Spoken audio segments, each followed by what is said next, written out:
Now it can be told. A little four-color trick pencil started all the trouble. And the picture today shows Pat Ryan and Terry Lee as prisoners of Smiley, one of the Dragon Lady's men. A dapper, dangerous little rat, this Smiley. He's boss of the Chinese river village of Shindig. It was to this ugly little place that the Dragon Lady's men brought Dr. Fu Ling and his assistant, the girl Hu Shi. It was to this place also that Terry and Pat came in search of the old doctor. In today's transcribed adventure, we'll learn of new developments. Terry and the Pirates is brought to you by the makers of Libby's Tomato Juice, one of Libby's 100 famous foods. Gosh, I sure hope none of you boys and girls will take any chances. I hope you'll send for your Big Stoop Rainbow Code Rider at once. Rainbow Code Rider at once. Rainbow Code to the store and get 2 cans of Libby's Tomato Juice.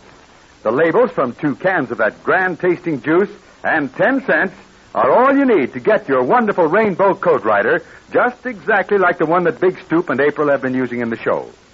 So get your 2 Libby's Tomato Juice labels, and on the back, print your full name and address. Then mail the labels with 1 dime to Terry in care of Libby's, Chicago, Illinois. I'll repeat that address. It's Terry in care of Libby's, Chicago. Libby's is spelled L-I-B-B-Y-S. That's all you do. Just send in 2 Libby's Tomato Juice labels and a dime with your name and address, and this super special code-writing trick pencil is yours. That is, it's yours, provided the envelope with your labels is postmarked midnight, Saturday, April 25th. So get going, kids. Make sure you're not disappointed. You never saw anything like this wonderful Rainbow Code Rider of Old Big Stoop. Send your 2 Libby's Tomato Juice labels and a dime to Terry in care of Libby's, Chicago. Send tonight or tomorrow. And now, Terry and the Pirates. Well, accidents will happen to the best of friends. And believe me, they happened to Terry and Pat. These 2 were imprisoned in a cellar below the Shindig Tavern by Smiley. Meanwhile, help was on the way in the shape of Slugger Dunn, Big Stoop, and the Englishman, Smythe Heatherstone. It was after midnight when this trio arrived in Little Shindig village. They located the tavern just in time to see Smiley enter and go down into the cellar. Leaving Smythe Heatherstone to stand guard, Slugger Dunn went down the cellar steps and got the drop on Smiley. Then he released Pat and Terry. Lucky I decided to come and visit this home-like little tavern, huh? What's all this going to get you? It's going to get me out of here with my friends, chum. And as soon as I can untie these granny knots on these lads... Yeah, and then you're going to tell me where Dr. Fu Ling is. Don't be too sure. Pipe down. And keep facing the wall. There you are, Mr. Ryan. Now then, rub your wrists and then get busy on your ankles. You keep a gun on Smiley. I'll look after Terry. I'll take that gag out of his mouth.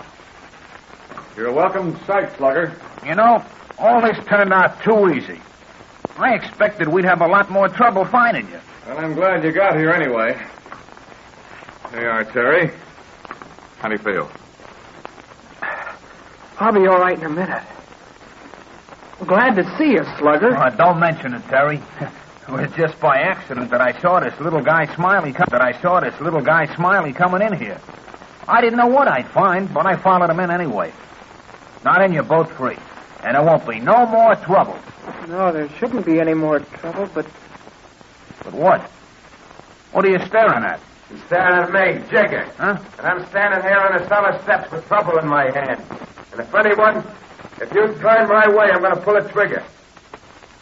Okay, buddy. You're standing behind me. Go on and shoot. But don't forget, your pal Smiley's in front of my gun. And if you shoot me, I'll shoot him. Take it easy back there, Jigger. Take it easy. I don't want to get shot. Take it easy. I'm going to get shot, Smiley. I'll take care of that. Yeah, how are you going to stop me from being shot at this time? I'll take care of that. Yeah, how are you going to stop... Oh, there, Ryan. You're on your feet. Well, what about it? Now, listen to me. I don't want to tell you twice.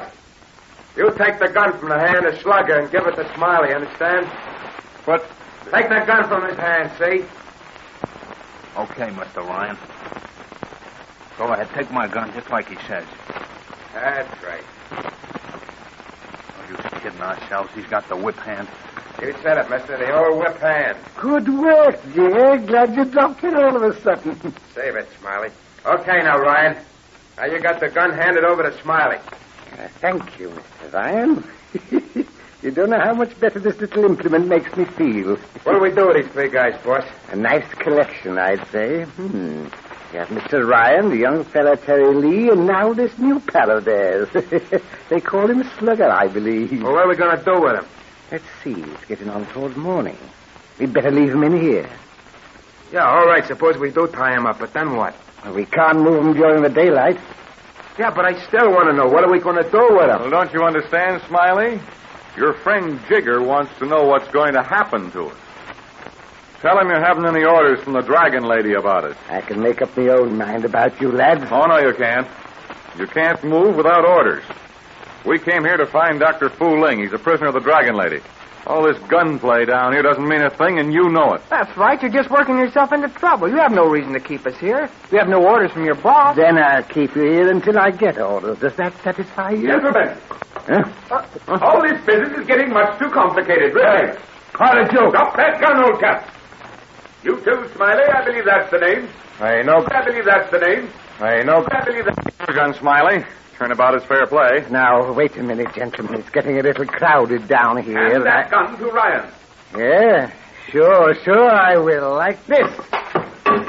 He smashed out the light. Now then, listen all you down there. I can't see who you are, but I'll shoot the first person who comes up these steps. I'm coming up just the same.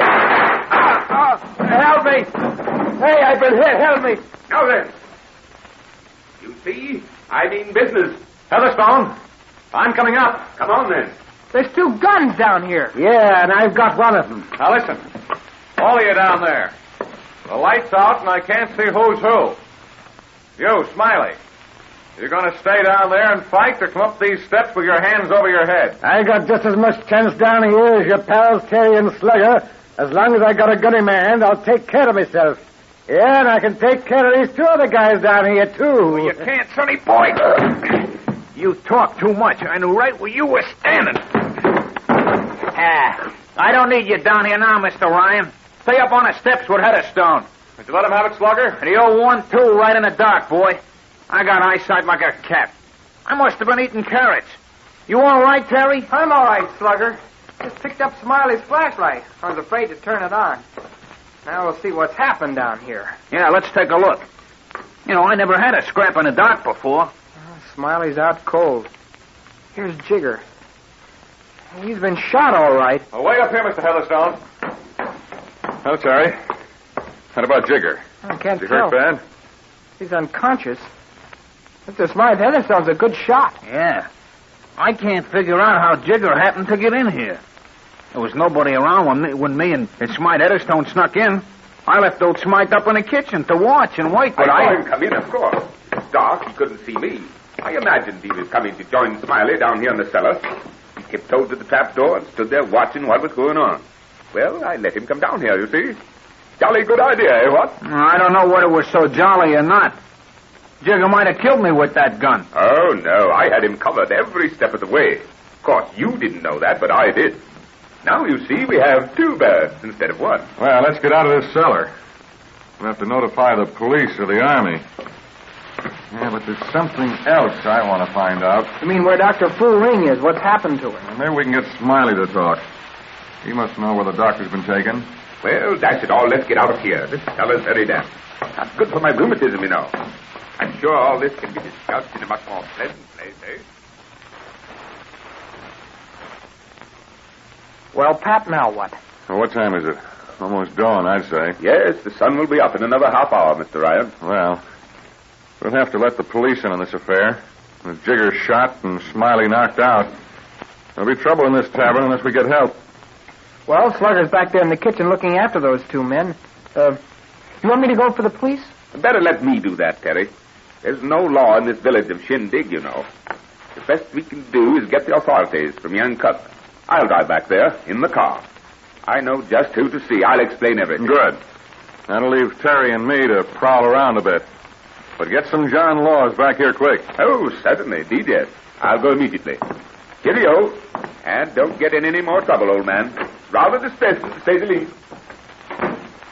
Golly, Pat, I'm bushed. I'm done in. I feel like I've been through 1,000,000 years of action. Same here, Terry. But what do we gain from all this? We're right back where we started. We have no clue. Nothing to tell us where the Dragon Lady's men have taken Dr. Fu Ling. Well, let's go in the kitchen and talk with Smiley. He might listen to reason. Well, we can do that, of course, but he's a liar from the word go. We can try him in a pinch, but let's take a look around upstairs in this place. I got a hunch we may run into something. How do you mean? Some more hoodlums in trouble? No, but there's a couple of rooms upstairs. Maybe the doctor was held up there for a while. We can work fast and get through before daylight. Guess we should have snagged, Pat. No trace of Dr. Fu Ling in this room. Well, he's been here, Terry. Look at this. The rainbow... The four-color pencil. Yes, of course. Well, but what does the message say? You got me, pal. It's a very pretty job of color writing. But it's all in Chinese, and Chinese is Greek to me. Of course, maybe Jigger or Smiley or somebody. Maybe they got hold of it. No. They couldn't write in Chinese. Oh, that's so. Well, those Chinese characters mean something, Pat. What do we do? Now, look. This is a long chance. But go down and get a hold of Big Stoop. Maybe he can decipher this stuff. Maybe it doesn't mean a thing. But if Dr. Fu Ling wrote a note in color pencil, then I want to know what he wrote. Again, the four-color pencil and Big Stoop come into the picture. But there's a surprise awaiting Pat and Terry, a surprise that leads from this rough-and-tumble tavern to a far greater adventure with the Dragon Lady. Stand by for news about it. Now, don't forget, boys and girls, the deadline is Saturday at midnight. Yes, unless your order for a Big Stoop Rainbow Code Writer is postmarked before midnight, Saturday, April 25th, you're just plain out of luck. You see, this is a very, very special offer, and Libby is making it for a limited time only. So get your order in at once, tonight if possible. Take no chances on getting this sensational pencil that writes in 4 different colors and also has a special cord so you can play a swell trick on your friends. You never saw anything like this amazing code-writing pencil. Now, to get it, all you need is just 1 dime and 2 Libby's tomato juice labels. Send them with your name and address to Terry in care of Libby's in Chicago. Now, get your order in right off, and before you know it, a Big Stoop Code Writer will be yours. Then you can write secret messages in Burma Blue, Dragon Lady Red, Chinese Yellow, and April Green. Send at once to Terry in care of Libby's, Chicago. You know, I feel sure that every one of you boys and girls is buying United States savings stamps. That's the way to show you're a real American. A 4-color penciled note can look very pretty, but it can be very disappointing, as our friends will discover in tomorrow's transcribed adventures. However, there's fun and fight ahead. So let's join in on this most amazing of all radio yarns, those Terry Tales in China.